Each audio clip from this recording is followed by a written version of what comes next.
ছোট মাছ একটু পরিষ্কার করতে কষ্ট হলেও ছোট মাছ খেতে অনেক বেশি ভিটামিন, অনেক বেশি পুষ্টি। আপনারা অবশ্যই এটা খাবেন। এটা অনেক বেশি পুষ্টি। হ্যালো এভরিওয়ান, আসসালামু আলাইকুম। কেমন আছেন সবাই? আজকে আপনাদের সাথে শেয়ার করব হচ্ছে ছোট মাছ রান্নার রেসিপি। তো দেখতেই পাচ্ছেন এই ছোট মাছটা একদমই পরিষ্কার করে নিয়েছি। তো এখানে হচ্ছে ছোট মাছ রান্না করার জন্য টমেটো, বেগুন আর এখানে পেঁয়াজ কুচি নিয়ে নিয়েছি। এটা আজকে আমি তেল ছাড়াই রান্না করব। এখানে হচ্ছে টমেটো আর বেগুন দিলে খেতে অসম্ভব মজা হয়, তাই হচ্ছে আমি এটা দিয়ে রান্না করতেছি। এখানে হচ্ছে আমি একটা পাত্রে নিয়ে নিলাম মাছটা, তারপর পেঁয়াজ কুচি আর টমেটো বেগুন এগুলো দিয়ে দিলাম।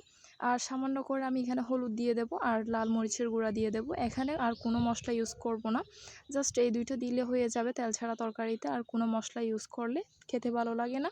তো দিয়ে দেব আমি অল্প করে লবণ। দেওয়ার পর হাত দিয়ে ভালো মতো আমি এটাকে মেখে নিব। এই তো হাত দিয়ে ভালো মতো মেখে নেওয়ার পর এখানে আমি দিয়ে দেব পরিমাণ মতো পানি। মানে যে যেমন ইচ্ছে পানি দিয়ে দিতে পারেন, তবে আমি হালকা করে পানি দিয়ে দিয়েছি।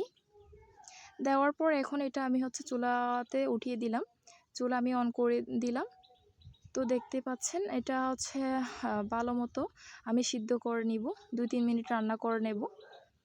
তো এখন চামচ দিয়ে ভালো মতো আমি মিক্স করে নিচ্ছি। এটা খেতে অসম্ভব মজা হয়েছে।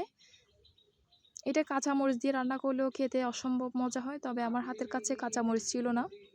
আমি হচ্ছে যে কোনো তরকারিতে একসাথে লবণ দিয়ে দিই না, অল্প অল্প করে চেক করে আমি হচ্ছে লবণটা দিই। তো আবার অল্প লবণ দেওয়ার পর ভালো মতো মিক্স করে নিয়েছি।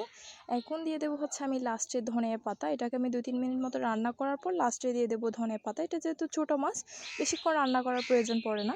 তো লাস্টে আমি ধনিয়া পাতা দিয়েছি। আমি যে কোনো তরকারিতে হচ্ছে লাস্টে ধনেপাতাটা দিই। ধনেপাতাটা লাস্টে দিলে তরকারির স্বাদ অনেক ভালো লাগে, মানে স্মেলটা অনেক বেশি ভালো লাগে।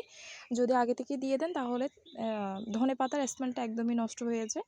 ভালো লাগলে লাইক শেয়ার দিয়ে আমার পাশে থাকবেন। আসসালামু আলাইকুম।